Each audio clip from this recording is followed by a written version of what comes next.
এ মামা, এই মাছটা কেমন হবে? ভালো হবে তো? হ্যাঁ, কিন্তু একদম ভালো মাছ। যারা মাছ চিনে তারা এটা কোনোদিনও খারাপ করবে না, আর যারা চিনে না তারাই করবে এটা খারাপ। তাহলে এক কাজ করেন, এটা আমাদের দিয়ে দেন। এই মাছ থেকে কেমন যেন গন্ধ আসতেছে। আরে না, তুমি বেশি বুঝছো। উনি কি বললো শুনলে না? যারা মাছ চিনে না তারা এটাকে খারাপ বলবে, আর কেউ বলবা। তুমি নিয়ে নি। হ্যাঁ, আর নিয়ে নাও, নিয়ে নাও। আমরা কিন্তু জিতেছি, তাই না বলো? হ্যাঁ, জিতেছি মানে? বাজারে সবাই তো মনে করেছে আমরা দিনে 8-10 বার করে বাজার করি। কি ভাই, পচা মাছ কোথা থেকে কিনছেন? এই মিয়া, এটা পচা মাছ মানে? এটা হচ্ছে বাজার সব থেকে দামি মাছ এবং ভালো মাছ, ঠিক আছে? আপনি মাছ চিনেন না তো এই জন্য পচা মাছ বলতেছেন। মাছ চিনেন আপনি? কতটা ভালো মাছ গন্ধতে পাওয়া যাচ্ছে। যদি ভালো মাছ হইতো তাহলে তার গন্ধ বেরোতো না। জানতো ভাই, আপনি এখান থেকে যান। মাছের পচা গন্ধ তো একবার পুরো বাড়িটা নর্দমা হয়ে গেছে।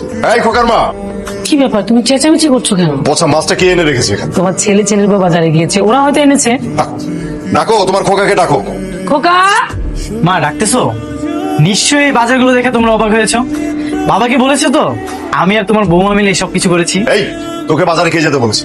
আর বাজারে যাওয়ার সময় কি এই চোখ আর নাকটা কি বাসায় রেখে গেছিলি নাকি? এরকম একটা পচা মাছ, এই গন্ধটা কি তোর নাকে ঢোকেনি? এটা তো ভালো মাছ। তাহলে তুমি মাছই চেনো না, এই জন্য বলতেছো খারাপ। আর আমাদেরকে তো মাছ হলো বলে দিয়েছে যে এই মাছটাকে খারাপ বলবে সে আসলে মাছই চেনে না। শোনো শোনো তোমার ছেলের কথা। মাছ দিয়ে পচা গন্ধ বের হচ্ছে। এই, তুই কি পাগল হয়ে গেছিস নাকি? মাছ চিনিস না যেটা পচে গেছে? তোমার ছেলেকে ভালো করে বোঝাও এই ধরনের বাজে কাজ যেন আর কখনো না করে।